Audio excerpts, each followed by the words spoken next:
인류와 침팬지의 차이.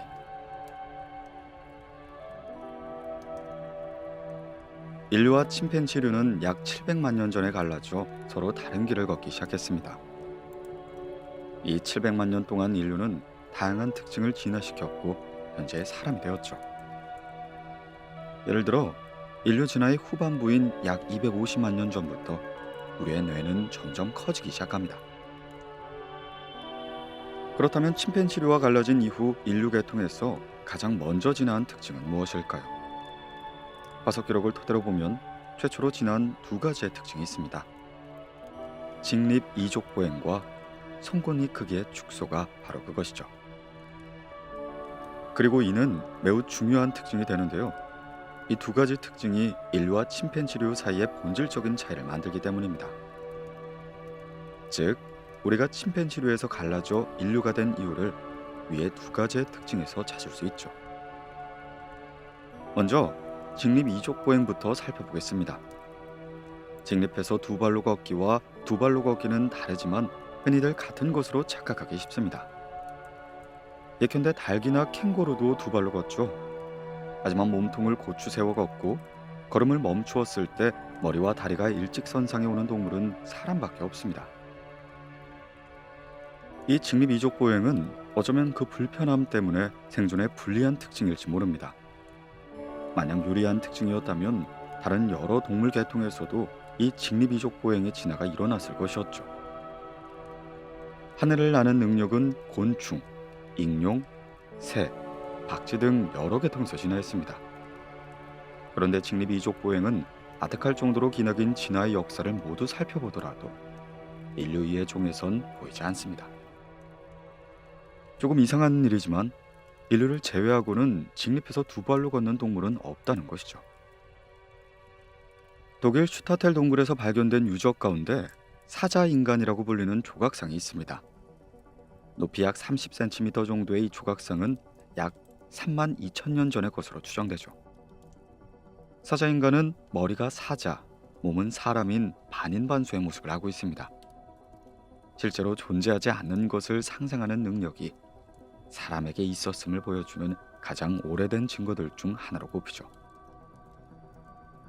이 조각상의 머리는 분명 사자인 반면 목 아래로는 형태가 다소 조악하여 그 형태만으론 무슨 동물인지 알기 어렵습니다. 하지만 우리는 한눈에 이 조각상의 목 아래가 사람이라는 걸 알 수가 있죠. 두 다리로 직립해 있기 때문입니다. 직립해서 두 발로 걷는 자세를 취하고 있는 것, 직립 이족 보행을 하는 동물은 사람밖에 없는 것. 뒤집어 말하자면 직립 이족 보행을 한다면 머리가 다른 동물일지라도 사람처럼 보인다는 것이죠.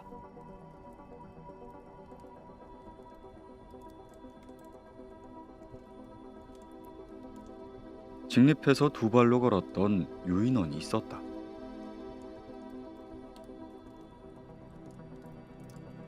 앞에서 직립 이족 보행을 한 것은 인류밖에 없다고 말했는데 공정함을 위해 반론도 살펴보겠습니다. 반론의 근거는 지금으로부터 약 900만에서 700만 년 전 화석 유원인인 오레오피테쿠스이죠. 당시에는 지중해의 섬이었던 이탈리아 토스카나 지방에서 오레오피테쿠스는 직립해서 두 발로 걸었을 가능성이 있습니다. 먼저 우리의 골격에 대해 생각해보면 인류는 척추 동물이기 때문에 당연히 척추뼈가 있습니다. 그리고 직립 이족 보행을 하기 때문에 척추는 위아래로 뻗어 있죠. 척추의 가장 위에는 두개골이 얹혀져 있습니다. 두개골 아래쪽에는 대후두공이란 커다란 구멍이 있는데 두개골이 척수와 이어지는 지점에 있는 구멍으로 척수라는 신경이 이곳을 지나갑니다. 사람이 엎드려서 길 때 우리의 얼굴은 지면을 향하게 되죠. 바로 이 대후두공이 두개골의 아래쪽 거의 중앙에 뚫려 있기 때문입니다. 이런 자세에서 정면을 보려면 얼굴을 위로 들어 올려야 하고 오랫동안 이 자세를 취하고 있으면 피로감을 느끼게 됩니다. 그리고 이러한 이유로 네 발로 걷는 동물들의 대후두공은 두개골의 뒤쪽에 뚫려 있습니다. 그러면 엎드린 자세에서 편하게 정면을 볼 수 있게 되는 거죠. 침팬지나 고릴라의 대후두공도 두개골의 뒤쪽에 있습니다. 두개골의 가장 뒤는 아니지만 사람과 비교하면 상당히 뒤쪽에 위치해 있죠. 이것은 침팬지나 고릴라가 기본적으로 네 발로 걷기 때문입니다.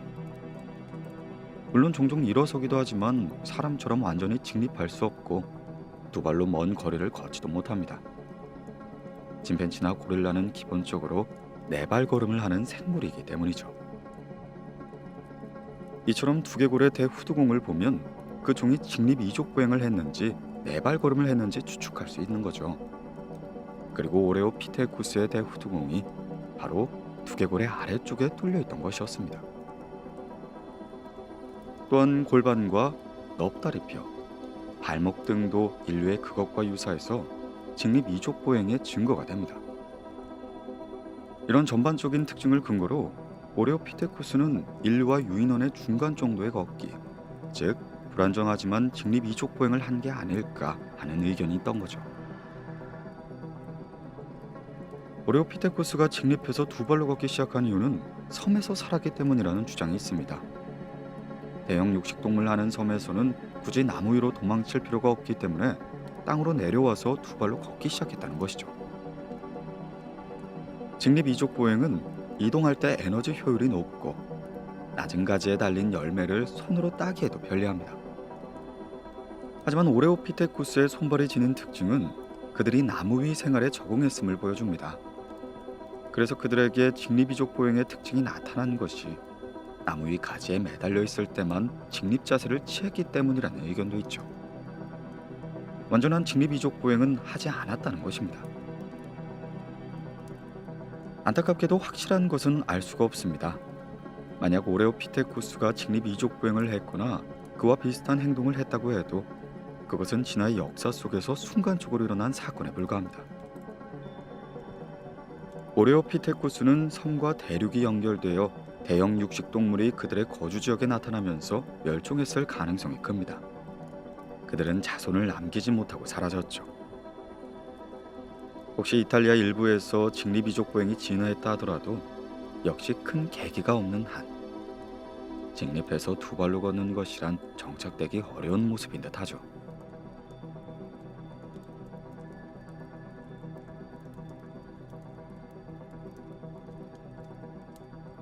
이스트 사이드 스토리는 틀렸다. 그렇다면 이렇게 진화하기 어려운 직립 이족 보행이 어떻게 인류에게서 진화하게 된 것일까요? 이것은 인류 진화의 가장 큰 수수께끼이고 그만큼 많은 가설들이 존재합니다. 현재는 오류로 판명됐지만 과거에 유명했던 가설로서는 이스트 사이드 스토리가 있습니다. 프랑스의 인류학자 이브 코팡이 1982년에 내놓은 것으로 이미 본인 스스로 철회를 표명한 것이죠. 물론 과거의 주장이지만 참고할 부분이 있어 여기서 간단하게 소개합니다. 아프리카 대륙 동부에는 남북으로 약 6,000km 넘게 갈라진 균열이 있다. 대지구대라고 불리는 이 균열은 양방향으로 매년 수밀리미터 속도로 갈라지고 있다. 따라서 아주 먼 훗날 아프리카 대륙은 둘로 나뉘게 될 것이다. 이 대지구대의 중심엔 골짜기가 형성되어 있고 그 양쪽으로는 높은 산맥이 솟아 있다. 대지구대의 활동이 활발해진 것은 약 800만 년 전이다. 그때부터 땅이 융기해서 높은 산맥이 형성되었다. 그리고 이 산맥 때문에 유인원의 서식지가 대지구대의 동쪽과 서쪽으로 분단되었다. 그리고 대서양의 수증기를 뿜은 편서풍이 아프리카 대륙을 횡단해 대지구대의 산맥과 만나 서쪽에 많은 비를 내리게 했다. 한편 대지구대의 동쪽은 수증기를 품은 공기가 산맥을 넘지 못하여 건조화가 진행되었다. 대지구대의 서쪽에 있는 열대우림에서는 유인원이 나무 위의 생활을 계속할 수 있게 되면서 침팬지나 고릴라로 진화했다. 반면 동쪽은 건조화로 인해 산림의 크기가 줄고 초원이 넓어지게 되었다. 나무에서 내려와 초원에서 생활하게 된 유인원은 직립하여 두 발로 걷게 되며 인류로 진화했다.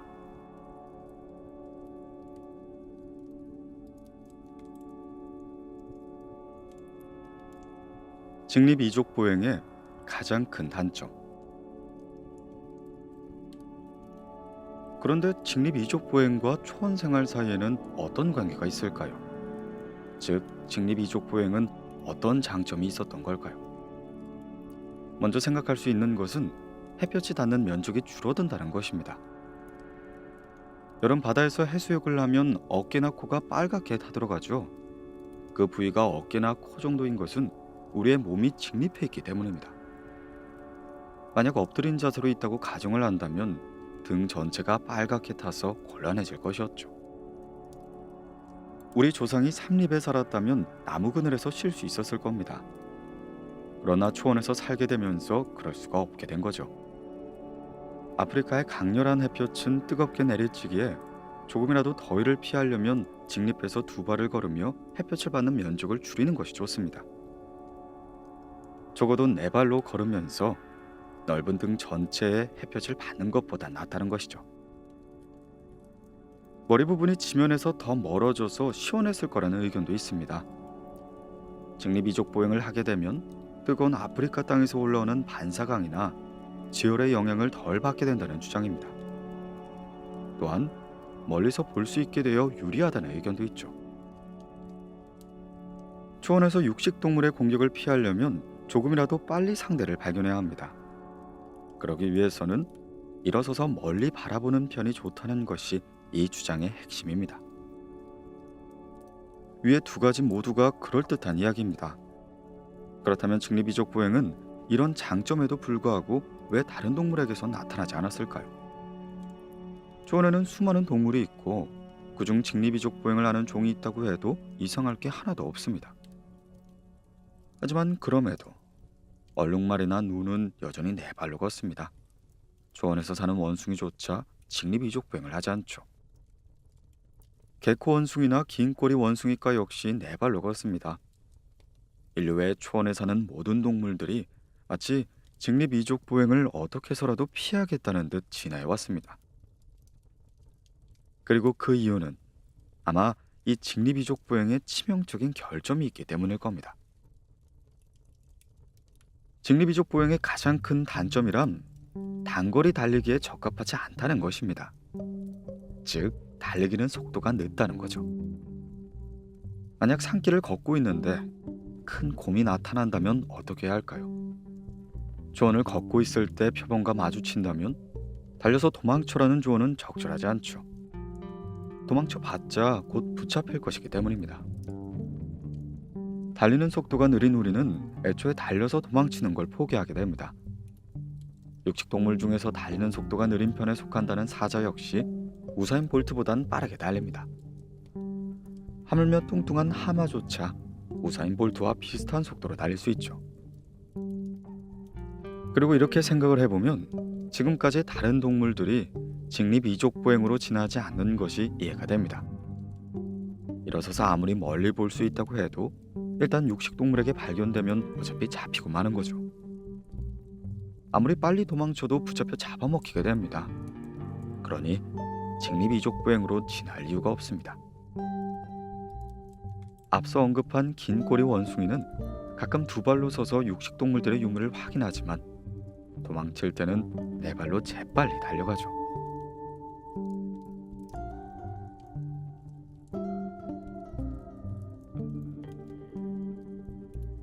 난산과 직립보행. 앞에서 멀리 볼 수 있다는 것이 직립이족보행의 장점이라고 말했습니다. 하지만 이는 동시에 멀리서도 쉽게 발견된다는 것을 뜻하죠. 예를 들면 길이가 수십 센티미터인 풀이 자란 초원을 네 발로 걸으면 풀숲에 몸을 숨길 수 있어서 육식동물의 눈을 피할 수가 있습니다. 그러나 직립해서 두 발로 걷게 된다면 상반신이 풀 위로 드러나게 되죠. 일단 발견이 된다면 달리기가 늦기 때문에 도망치는 건 무의미합니다. 초원에서 눈에 잘 띄고 달리는 속도도 느린 직립이족 보행은 육식동물에게 자신을 잡아먹어 달라고 부탁하는 것과 다를 바가 없다는 거죠.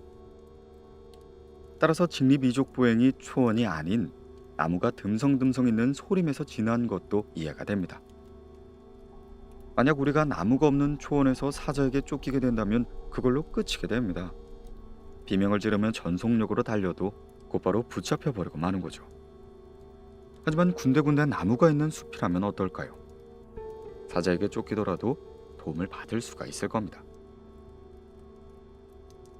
예전에는 직립이족보행이 초원에서 진화한 것이라고 생각했습니다. 그러나 실제로 직립이족보행은 나무가 있는 환경에서만 진화를 한 것이죠. 참고로 직립이족보행의 또 다른 결점으로는 요통과 난산이 지적되기도 합니다. 상반신을 허리로만 지탱하다 보니 허리에 부담이 가는 것은 사실이죠. 그 때문에 무거운 것을 들 때 삐끗하거나 추간판 탈출증에 걸리기가 쉽습니다. 그러나 요통은 대부분 고령에서만 보이는 특징이고 젊은 세대엔 그 빈도수가 적습니다. 만약 아이를 낳고 키울 때까지 요통에 시달리지 않는다면 직립이족보행이 그다지 불리하게 작용하진 않았을 것이었죠. 또한 직립을 하게 되면 내장이 허리 쪽으로 내려옵니다.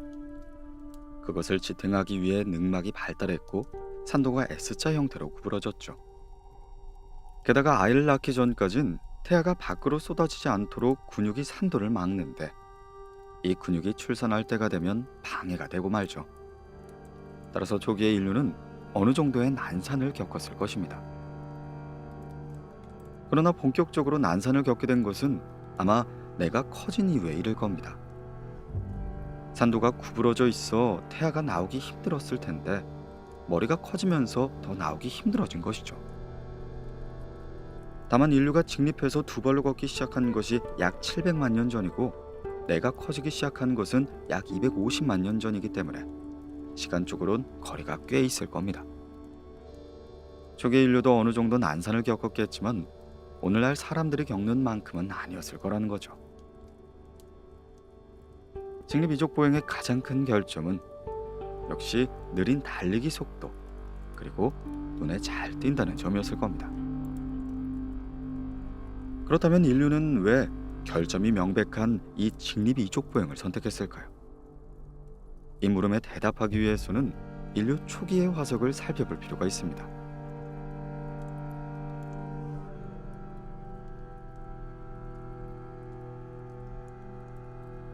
네 종류의 초기 인류. 1장에서 말한 것처럼 가장 오래된 인류의 화석은 약 700만 년 전인 사헬란트로푸스 차덴시스입니다. 몸의 화석은 발견되지 않았으나 거의 완전한 두개골이 발견되었죠. 이 두개골을 정면에서 보면 안구가 들어있었을 두 개의 커다란 구멍이 뚫려 있습니다. 이것을 아나라고 부릅니다. 그리고 아나 위로 차양처럼 돌출된 부분이 있는데 이를 아나상 용기라고 부릅니다. 우리 사람에게는 없는 부분이지만 고릴라는 멋진 아나상 용기를 가지고 있습니다. 사헬란트로푸스 차덴시스도 멋진 아나상 용기를 가지고 있고 이것은 그들이 유인원의 특징을 가지고 있었음을 알려줍니다. 하지만 척수가 지나는 구멍인 대후두공이 두개골의 아래쪽으로 뚫려 있는 것으로 미뤄보아 그들은 직립해서 두 발로 걸었거나 그와 비슷한 자세로 걸었을 것이라 추측할 수 있습니다. 게다가 위턱의 송곳니 크기가 작고 두개골의 형태가 오스트랄로피테쿠스와 비슷하다는 점 때문에 이 화석이 침팬지류가 아닌 인류에 속한다고 결론 내리게 되죠. 연대상 사헬란트로푸스 차덴시스는 인류가 침팬지류와 갈라진 직후에 나타난 종입니다. 두개골의 크기로 추정된 뇌의 용량은 약 350cc로 침팬지의 약 390cc와 큰 차이가 없습니다. 오히려 차덴시스 쪽이 침팬지보다 조금 작았지만 앞에서 말한 것처럼 뇌의 크기는 개체 간 차이가 상당하기에 이 정도면 거의 비슷하다고 봐도 좋습니다. 여기서 주목해야 할 것은 함께 출토된 화석이 됩니다. 삼림에 사는 콜로부스 원숭이의 화석과 함께 뱀, 소, 물고기, 수달 등의 화석 또한 출토되었죠. 이들 화석을 토대로 판단해 보았을 때 사헬란트로푸스 차덴시스가 살던 곳은 삼림보단 나무가 적은 소림이고 군데군데 호수와 초원이 있는 장소였을 것입니다. 즉 초원과 삼림의 중간쯤 되는 환경이었죠. 두 번째로 오래된 화석 인류는 오로린 투게넨시스로 약 600만 년 전 케냐의 지층에서 발견되었습니다. 치아와 아래턱 일부만 발견되었기 때문에 뇌의 크기는 알 수 없었으나 송곳니의 크기는 작았고 여기에 더해 넙다리뼈까지 발견되었죠. 이 넙다리뼈의 형태는 사람과 많이 비슷했습니다. 넙다리뼈의 끝은 둥근 모양으로 골두라고 불리는데 이 골두 부분의 구부러진 정도도 사람과 비슷했기 때문에 오로린 투게네시스는 직립해서 두 발로 걸었을 가능성이 크죠. 여기서 오로린 투게네시스보다 조금 더 새로운 인류 화석이 에티오피아에서 발견되었습니다. 이름을 아르디피테쿠스 카다바, 세 번째로 오래된 인류의 화석이며 약 580만에서 520만 년 전의 여러 지층에서 화석이 발견되었습니다. 아르디피테쿠스 카바다 또한 두개골의 윗부분이 발견되지 않아 뇌의 크기는 알 수 없으나 송곳니의 크기는 작았습니다. 또한 발가락뼈 화석이 발견되어 이들이 발끝을 뒤로 젖힐 수 있다는 사실이 밝혀졌죠. 우리 사람은 걸을 때 발바닥을 지면을 뒤로 밀면서 앞으로 나아갑니다. 이때 발끝을 뒤로 젖히지 않으면 제대로 걸을 수가 없죠. 아르디피테쿠스 카바다 또한 발끝을 젖힐 수 있었기에 직립 이족 보행에 적응했던 것으로 생각됩니다. 또 송곳니의 크기가 작고 후대 인류처럼 주걱 모양인 것도 밝혀지고 말이죠. 이처럼 침팬지류와 갈라지고 얼마 지나지 않은 초기 인류 또한 직립해서 두 발로 걸었던 것으로 추정하죠. 그러나 화석의 양이 적어 정확히 어떻게 살았는지 그 상세한 모습은 알 수 없지만 말입니다. 한편 에티오피아의 약 440만 년 전 지층에서 아르디피테쿠스 라마두스의 화석이 나타납니다. 아르디피테쿠스 라마두스는 초기 인류로선 예외적으로 많은 화석이 발견되었고 그 중엔 전신에 가까운 골격 또한 발견되었습니다. 다리와 골반의 화석으로 판단할 때 아르디피테쿠스 라미두스 또한 몸을 직립했고 두 발로 걸었을 것으로 추정합니다. 또한 함께 나온 다른 화석으로 판단하건대 소림에 살았던 것으로 추정하죠. 아르디피테쿠스 라마두스가 살았던 시대는 인류와 침팬지류가 갈라지고 이미 260만 년 정도가 지났을 때입니다. 하지만 그들의 뇌 용량은 350cc로 침팬지와 다르지 않았고 이외에도 여러 원시적인 특징을 가지고 있죠. 따라서 아직 인류의 초기의 모습을 가지고 있었던 라미두스는 인류가 왜 직립 이족 보행을 하게 되는지에 대한 단서를 제공할 가능성이 있습니다.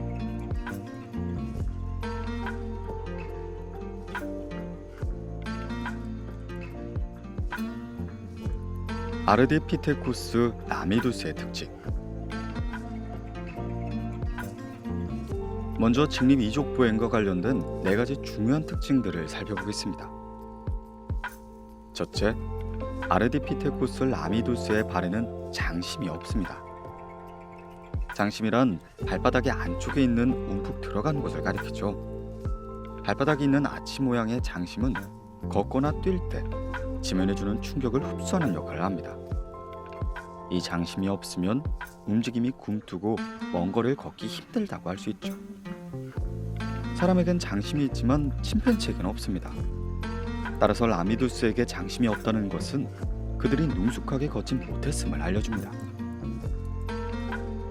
둘째, 아르디피테쿠스 라미두스는 엄지발가락을 크게 넓힐 수가 있었습니다. 엄지발가락을 다른 네 발가락과 마주보게 해서 물건을 집을 수 있었기에 나무 위에서 생활할 때 필요한 특징이라고 볼 수 있죠. 손뿐만 아니라 발로도 나뭇가지를 붙잡아야 했기 때문입니다. 물론 침팬지만큼 자유롭지 못했기에 가지를 붙잡는 능력은 조금 부족했을 것입니다. 셋째, 팔과 다리의 길이를 비교할 수 있습니다. 이는 나무 위의 생활에 얼마나 잘 적용했는지를 보여주죠. 다리 길이를 100이라고 했을 때 사람의 팔의 길이는 약 70, 침팬지는 약 106, 고릴라는 약 113이 됩니다. 일반적으로 팔이 긴 쪽이 나무 위의 생활이 유리하다고 할 수 있죠. 아르디피테쿠스 라미두스는 약 90으로 침팬지와 사람의 중간 정도였습니다. 그리고 네 번째는 골반의 형태입니다. 골반은 15개의 전후의 뼈로 이어져 있는데 그중 2개의 커다란 뼈를 장골, 엉덩이뼈, 아래 2개의 커다란 뼈를 좌골, 궁둥뼈라고 부릅니다. 그리고 두 장골 사이 아래 위로 척추가 있습니다. 먼저 골반 위쪽의 장골부터 보면 사람의 장골은 폭이 넓고 아래 위가 짧다고 할 수 있습니다. 폭이 넓게 되면 몸이 직립을 할 때 내장을 아래에서 받쳐 지탱하게 해줬죠. 아래 위가 짧으면 양쪽에서 척추를 붙잡고 있는 장골이 척추와 접하는 부분의 길이가 짧아집니다. 이 때문에 척추를 유연하게 움직일 수 있게 되고 몸이 직립할 때 균형을 잡을 수가 있습니다. 반면에 침팬지의 장골은 사람과 반대로 폭이 좁고 아래가 길어서 내장을 지탱하지 못합니다. 물론 척추도 유연하게 움직일 수 없죠. 다음으로 골반 아래쪽 좌골을 살펴봅시다. 좌골의 경우 사람은 아래 위가 짧고 침팬지는 깁니다. 좌골이 아래 위로 긴 쪽이 허리를 구부린 상태에서 발을 뒤로 뻗기가 쉽습니다. 즉 네발걸음이나 나무 위 생활에 적합한 특징이라고 할 수 있죠. 흥미로운 사실은 아레디피테쿠스의 장골은 사람처럼 폭이 넓고 아래 위로 짧았지만 좌골은 침팬지처럼 아래 위로 길다는 점이었습니다. 이것을 돌아보면 직립해서 2발로 걸을 수가 있었고 나무 위에서의 생활마저 자유롭게 할 수 있었음을 의미하게 되죠. 이상의 4가지 특징을 종합적으로 살펴봤을 때 아레디피테쿠스 라미두스는 직립해서 2발로 걷기는 했지만 사람보다는 걷는 것이 서툴렀고 나무 위에서도 살았으나 침팬지보다 서툴렀다는 말이 됩니다. 그러나 우리보다 서툴렀다고는 하지만 라미두스가 등을 굽히고 뒤뚱뒤뚱 걸었던 건 아닙니다. 몸을 곧게 세우고 다리를 쭉 뻗고 걸은 것이죠. 따라서 이들의 걷는 모양은 침팬지나 고릴라가 걷는 모습과는 전혀 다른 우리가 걷는 모습과 많이 비슷했을 것입니다.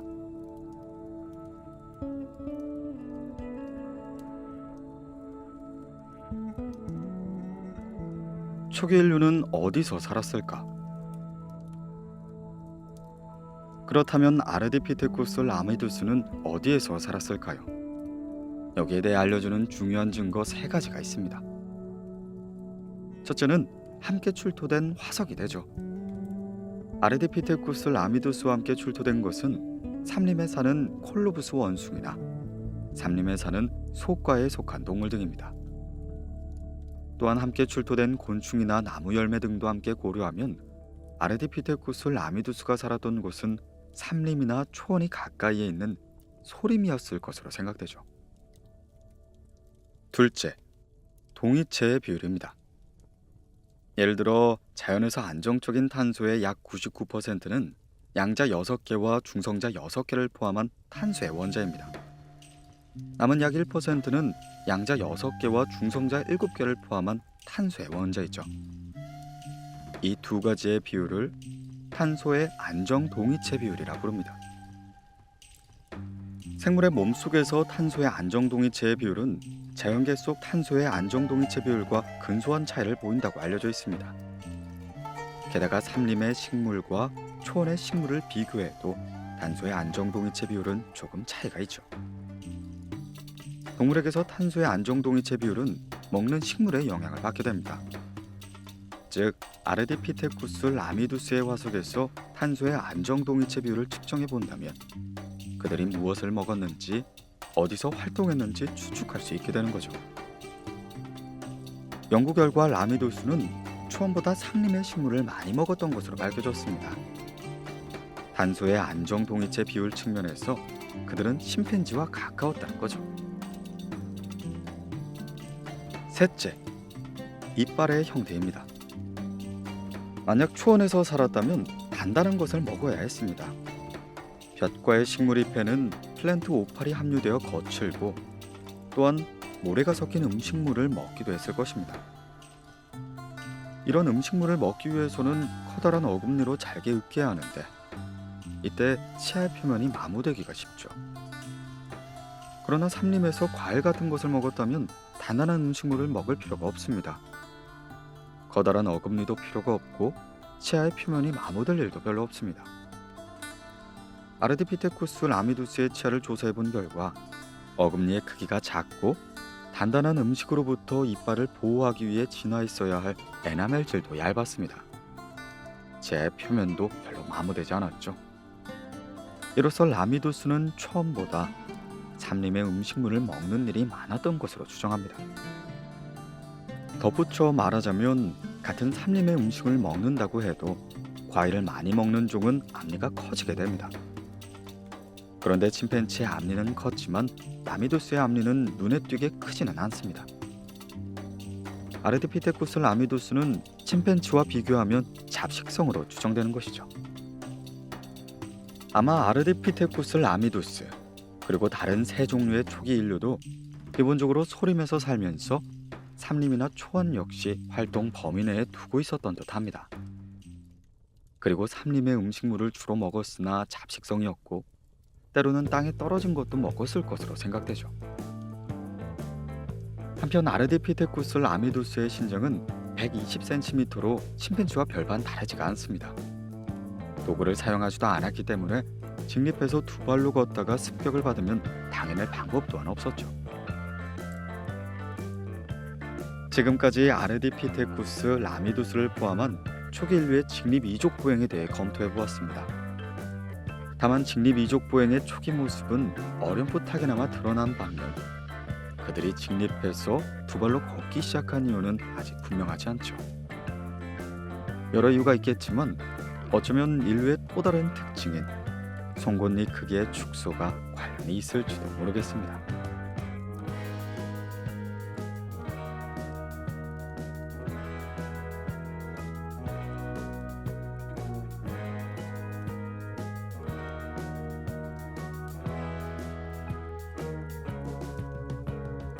인류와 침팬지의 차이.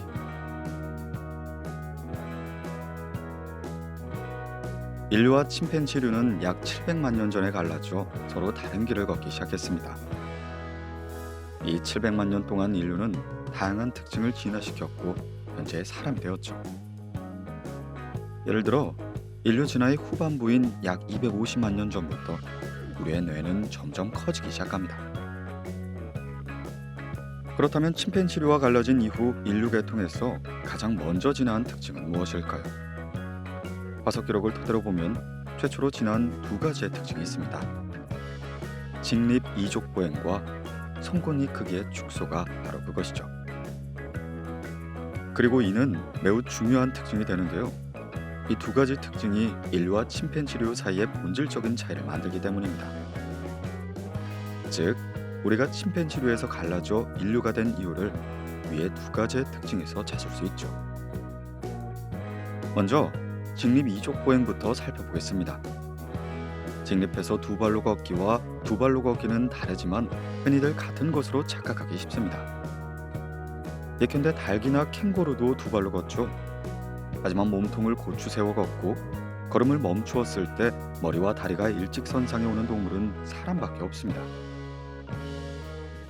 이 직립 이족 보행은 어쩌면 그 불편함 때문에 생존에 불리한 특징일지 모릅니다.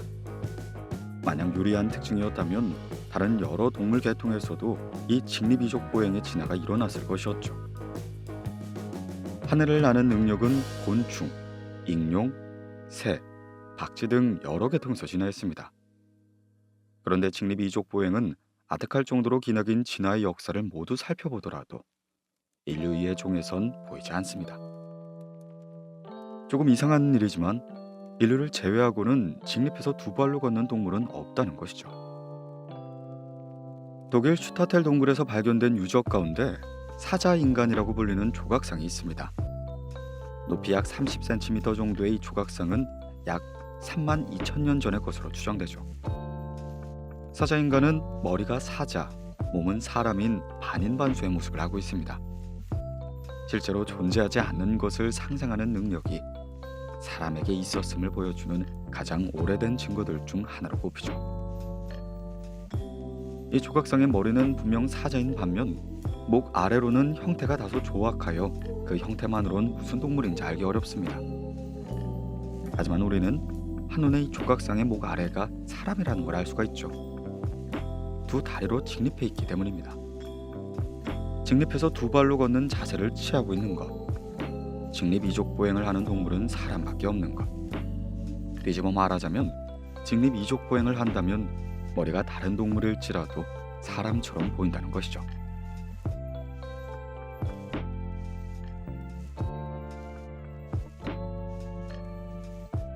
직립해서 두 발로 걸었던 유인원이 있었다.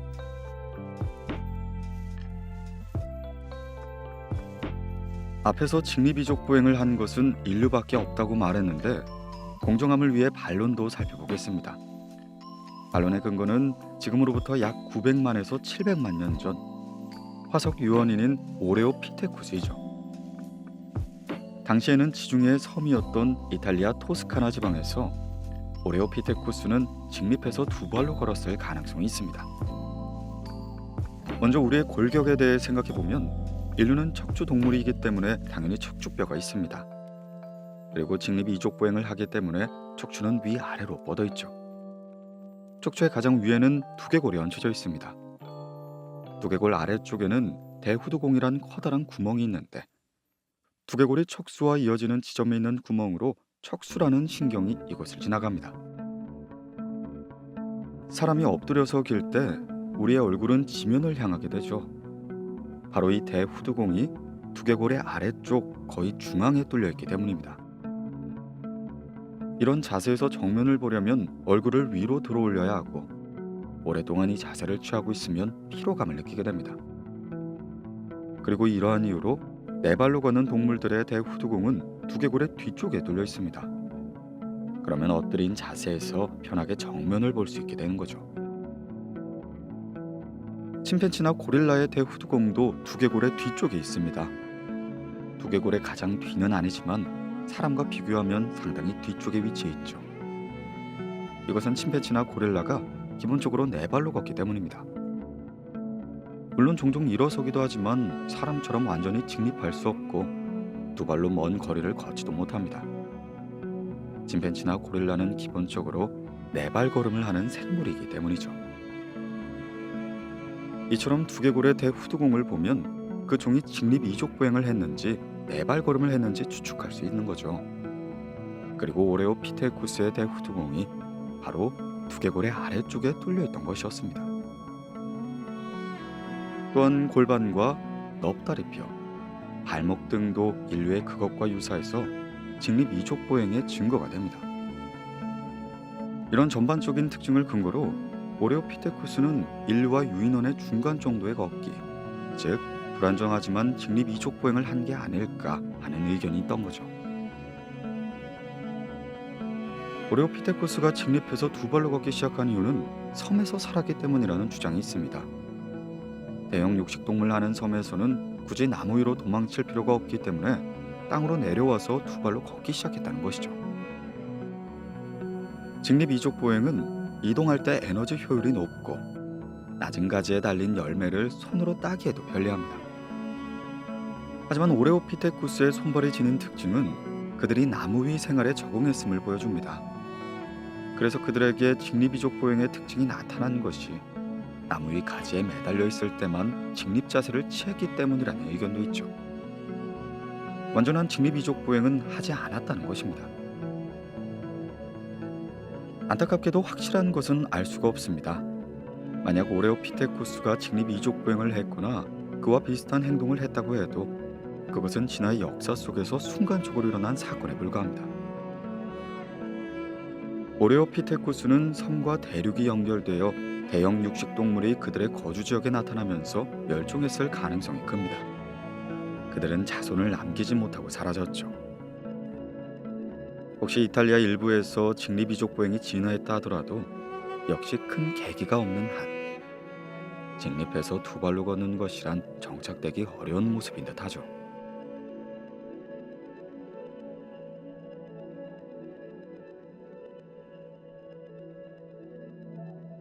이스트 사이드 스토리는 틀렸다.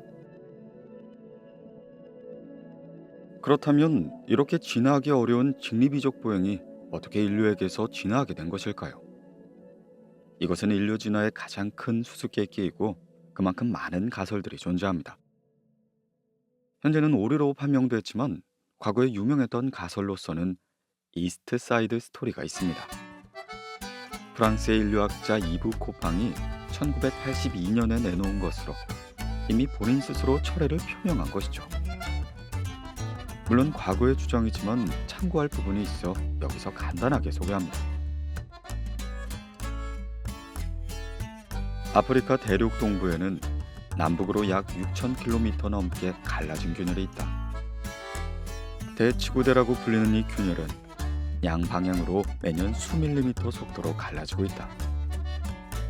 따라서 아주 먼 훗날 아프리카 대륙은 둘로 나뉘게 될 것이다. 이 대지구대의 중심엔 골짜기가 형성되어 있고 그 양쪽으로는 높은 산맥이 솟아있다. 대지구대의 활동이 활발해진 것은 약 800만 년 전이다. 그때부터 땅이 융기해서 높은 산맥이 형성되었다. 그리고 이 산맥 때문에 유인원의 서식지가 대지구대의 동쪽과 서쪽으로 분단되었다. 그리고 대서양의 수증기를 뿜은 편서풍이 아프리카 대륙을 횡단해 대지구대의 산맥과 만나 서쪽에 많은 비를 내리게 했다. 한편 대지구대의 동쪽은 수증기를 품은 공기가 산맥을 넘지 못하여 건조화가 진행되었다. 대지구대의 서쪽에 있는 열대우림에서는 유인원이 나무 위의 생활을 계속할 수 있게 되면서 침팬지나 고릴라로 진화했다. 반면 동쪽은 건조화로 인해 산림의 크기가 줄고 초원이 넓어지게 되었다. 나무에서 내려와 초원에서 생활하게 된 유인원은 직립하여 두 발로 걷게 되며 인류로 진화했다.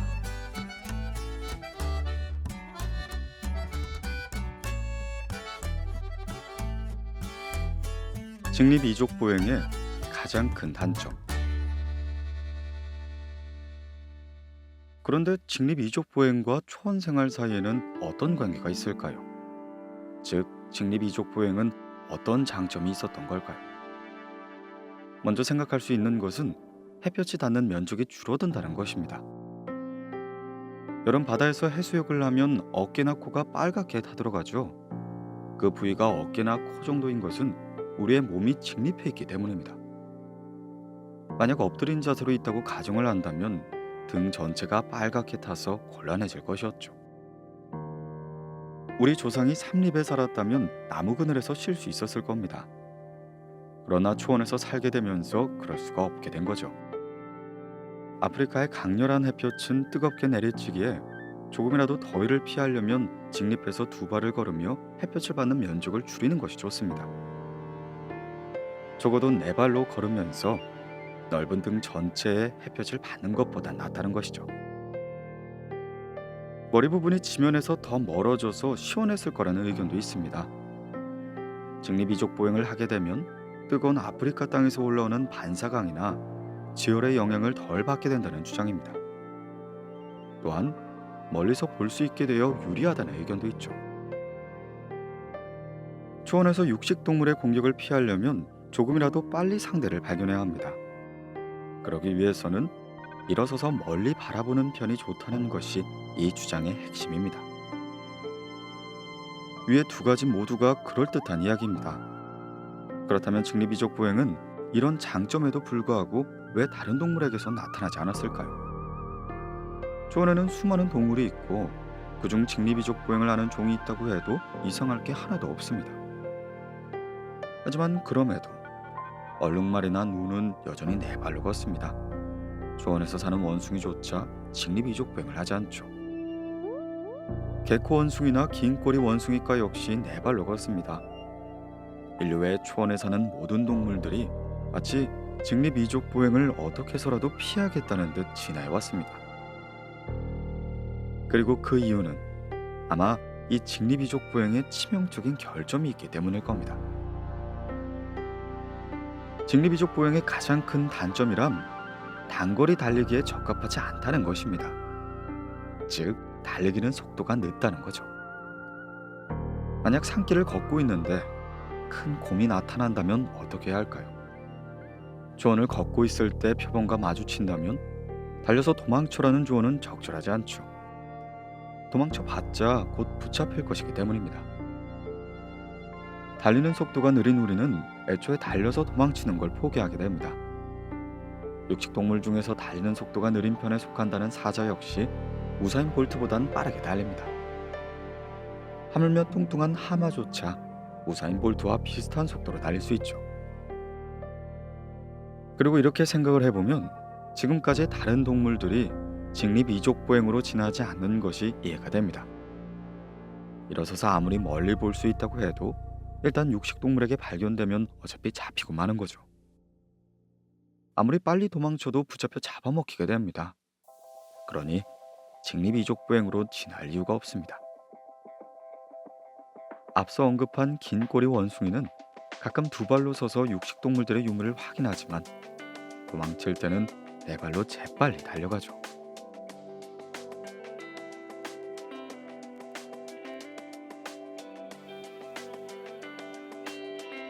난산과 직립보행. 앞에서 멀리 볼 수 있다는 것이 직립이족보행의 장점이라고 말했습니다. 하지만 이는 동시에 멀리서도 쉽게 발견된다는 것을 뜻하죠. 예를 들면 길이가 수십 센티미터인 풀이 자란 초원을 네 발로 걸으면 풀숲에 몸을 숨길 수 있어서 육식동물의 눈을 피할 수가 있습니다. 그러나 직립해서 두 발로 걷게 된다면 상반신이 풀 위로 드러나게 되죠. 일단 발견이 된다면 달리기가 늦기 때문에 도망치는 건 무의미합니다. 초원에서 눈에 잘 띄고 달리는 속도도 느린 직립이족보행은 육식동물에게 자신을 잡아먹어 달라고 부탁하는 것과 다를 바가 없다는 거죠. 따라서 직립이족보행이 초원이 아닌 나무가 듬성듬성 있는 소림에서 지난 것도 이해가 됩니다. 만약 우리가 나무가 없는 초원에서 사자에게 쫓기게 된다면 그걸로 끝이게 됩니다. 비명을 지르면 전속력으로 달려도 곧바로 붙잡혀버리고 마는 거죠. 하지만 군데군데 나무가 있는 숲이라면 어떨까요? 사자에게 쫓기더라도 도움을 받을 수가 있을 겁니다. 예전에는 직립이족보행이 초원에서 지난 것이라고 생각했습니다. 그러나 실제로 직립이족보행은 나무가 있는 환경에서만 진행한 것이죠. 참고로 직립이족보행의 또 다른 결점으로는 요통과 난산이 지적되기도 합니다. 상반신을 허리로만 지탱하다 보니 허리에 부담이 가는 것은 사실이죠. 그 때문에 무거운 것을 들 때 삐끗하거나 추간판 탈출증에 걸리기가 쉽습니다. 그러나 요통은 대부분 고령에서만 보이는 특징이고 젊은 세대엔 그 빈도수가 적습니다. 만약 아이를 낳고 키울 때까지 요통에 시달리지 않는다면 직립이족보행이 그다지 불리하게 작용하진 않았을 것이었죠. 또한 직립을 하게 되면 내장이 허리 쪽으로 내려옵니다. 그것을 지탱하기 위해 늑막이 발달했고 산도가 S자 형태로 구부러졌죠. 게다가 아이를 낳기 전까진 태아가 밖으로 쏟아지지 않도록 근육이 산도를 막는데 이 근육이 출산할 때가 되면 방해가 되고 말죠. 따라서 초기의 인류는 어느 정도의 난산을 겪었을 것입니다. 그러나 본격적으로 난산을 겪게 된 것은 아마 내가 커진 이후에 일일 겁니다. 산도가 구부러져 있어 태아가 나오기 힘들었을 텐데 머리가 커지면서 더 나오기 힘들어진 것이죠. 다만 인류가 직립해서 두 발로 걷기 시작한 것이 약 700만 년 전이고 내가 커지기 시작한 것은 약 250만 년 전이기 때문에 시간적으로는 거리가 꽤 있을 겁니다. 초기 인류도 어느 정도 난산을 겪었겠지만 오늘날 사람들이 겪는 만큼은 아니었을 거라는 거죠. 직립이족보행의 가장 큰 결점은 역시 느린 달리기 속도 그리고 눈에 잘 띈다는 점이었을 겁니다. 그렇다면 인류는 왜 결점이 명백한 이 직립이족보행을 선택했을까요? 이 물음에 대답하기 위해서는 인류 초기의 화석을 살펴볼 필요가 있습니다.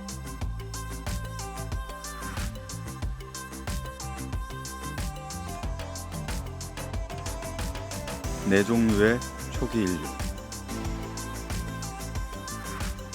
1장에서 말한 것처럼 가장 오래된 인류의 화석은 약 700만 년 전인 사헬란트로포스 차덴시스입니다. 봄의 화석은 발견되지 않았으나 거의 완전한 두개골이 발견되었죠. 이 두개골을 정면에서 보면 안구가 들어있었을 두 개의 커다란 구멍이 뚫려 있습니다. 이것을 아나라고 부릅니다. 그리고 안아 위로 차양처럼 돌출된 부분이 있는데 이를 안아상 용기라고 부릅니다. 우리 사람에게는 없는 부분이지만 고릴라는 멋진 안아상 용기를 가지고 있습니다.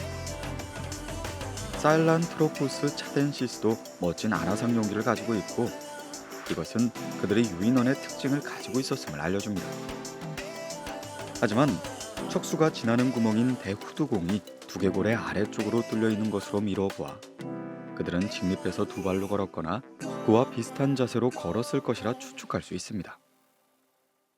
게다가 위턱의 송곳니 크기가 작고 두개골의 형태가 오스트랄로피테쿠스와 비슷하다는 점 때문에 이 화석이 침팬지류가 아닌 인류에 속한다고 결론을 내리게 되죠.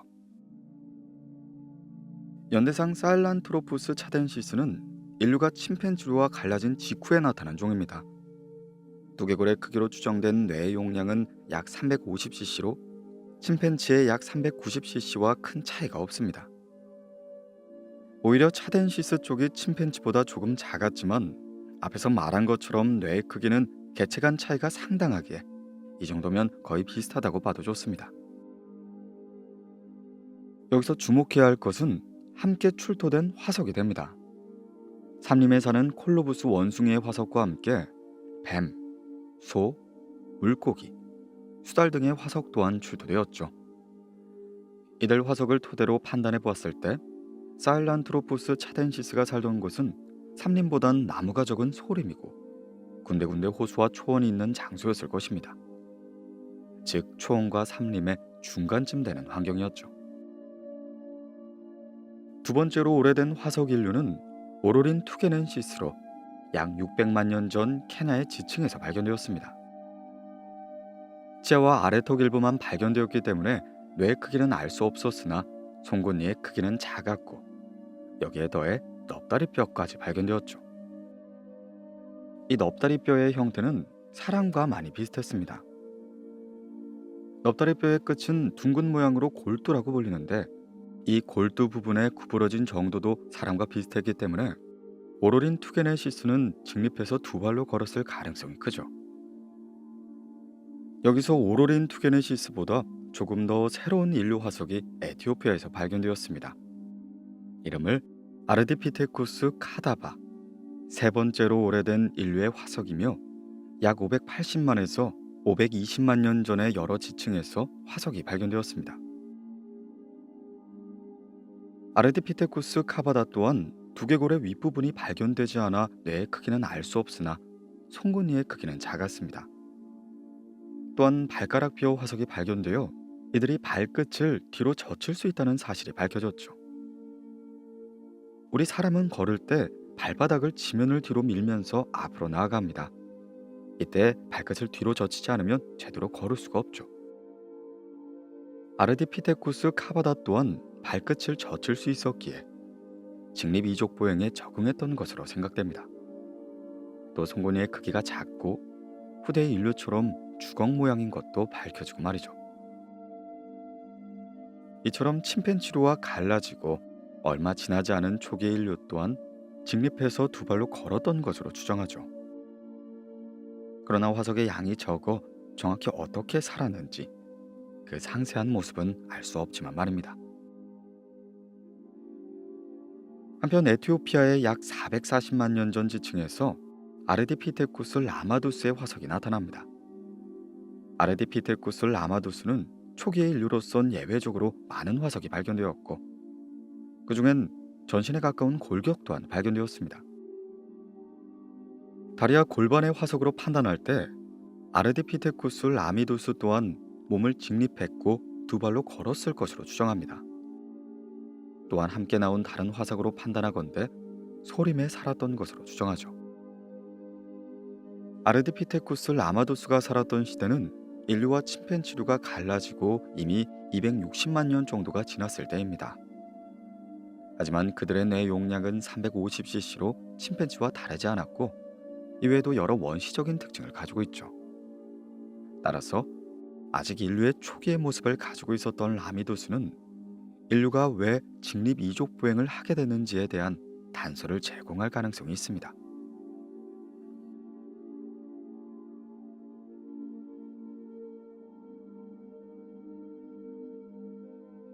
아르디피테쿠스 라미두스의 특징. 먼저 직립 이족 보행과 관련된 네 가지 중요한 특징들을 살펴보겠습니다. 첫째, 아르디피테쿠스 라미두스의 발에는 장심이 없습니다. 장심이란 발바닥의 안쪽에 있는 움푹 들어간 곳을 가리키죠. 발바닥에 있는 아치 모양의 장심은 걷거나 뛸 때 지면에 주는 충격을 흡수하는 역할을 합니다. 이 장심이 없으면 움직임이 굼뜨고 먼 거리를 걷기 힘들다고 할 수 있죠. 사람에겐 장심이 있지만 침팬지에게는 없습니다. 따라서 라미두스에게 장심이 없다는 것은 그들이 능숙하게 걷지 못했음을 알려줍니다. 둘째, 아르디피테쿠스 라미두스는 엄지발가락을 크게 넓힐 수가 있었습니다. 엄지발가락을 다른 네 발가락과 마주보게 해서 물건을 집을 수 있었기에 나무 위에서 생활할 때 필요한 특징이라고 볼 수 있죠. 손뿐만 아니라 발로도 나뭇가지를 붙잡아야 했기 때문입니다. 물론 침팬지만큼 자유롭지 못했기에 가지를 붙잡는 능력은 조금 부족했을 것입니다. 셋째, 팔과 다리의 길이를 비교할 수 있습니다. 이는 나무 위의 생활에 얼마나 잘 적용했는지를 보여주죠. 다리 길이를 100이라고 했을 때 사람의 팔의 길이는 약 70, 침팬지는 약 106, 고릴라는 약 113이 됩니다. 일반적으로 팔이 긴 쪽이 나무 위의 생활이 유리하다고 할 수 있죠. 아르디피테쿠스 라미두스는 약 90으로 침팬지와 사람의 중간 정도였습니다. 그리고 네 번째는 골반의 형태입니다. 골반은 15개의 전후의 뼈로 이어져 있는데 그중 2개의 커다란 뼈를 장골, 엉덩이뼈, 아래 2개의 커다란 뼈를 좌골, 궁둥뼈라고 부릅니다. 그리고 두 장골 사이 아래 위로 척추가 있습니다. 먼저 골반 위쪽의 장골부터 보면 사람의 장골은 폭이 넓고 아래 위가 짧다고 할 수 있습니다. 폭이 넓게 되면 몸이 직립을 할 때 내장을 아래에서 받쳐 지탱하게 해줬죠. 아래 위가 짧으면 양쪽에서 척추를 붙잡고 있는 장골이 척추와 접하는 부분의 길이가 짧아집니다. 이 때문에 척추를 유연하게 움직일 수 있게 되고 몸이 직립할 때 균형을 잡을 수가 있습니다. 반면에 침팬지의 장골은 사람과 반대로 폭이 좁고 아래 위가 길어서 내장을 지탱하지 못합니다. 물론 척추도 유연하게 움직일 수 없죠. 다음으로 골반 아래쪽 좌골을 살펴봅시다. 좌골의 경우 사람은 아래 위가 짧고 침팬지는 깁니다. 좌골이 아래 위로 긴 쪽이 허리를 구부린 상태에서 발을 뒤로 뻗기가 쉽습니다. 즉 네발걸음이나 나무 위 생활에 적합한 특징이라고 할 수 있죠. 흥미로운 사실은 아르디피테쿠스의 장골은 사람처럼 폭이 넓고 아래 위로 짧았지만 좌골은 침팬지처럼 아래 위로 길다는 점이었습니다. 이것을 돌아보면 직립해서 2발로 걸을 수가 있었고 나무 위에서의 생활마저 자유롭게 할 수 있었음을 의미하게 되죠. 이상의 4가지 특징을 종합적으로 살펴봤을 때 아르디피테쿠스 라미두스는 직립해서 2발로 걷기는 했지만 사람보다는 걷는 것이 서툴렀고 나무 위에서도 살았으나 침팬지보다 서툴렀다는 말이 됩니다. 그러나 우리보다 서툴렀다고는 하지만 라미두스가 등을 굽히고 뒤뚱뒤뚱 걸었던 건 아닙니다. 몸을 곧게 세우고 다리를 쭉 뻗고 걸은 것이죠. 따라서 이들의 걷는 모양은 침팬지나 고릴라가 걷는 모습과는 전혀 다른 우리가 걷는 모습과 많이 비슷했을 것입니다.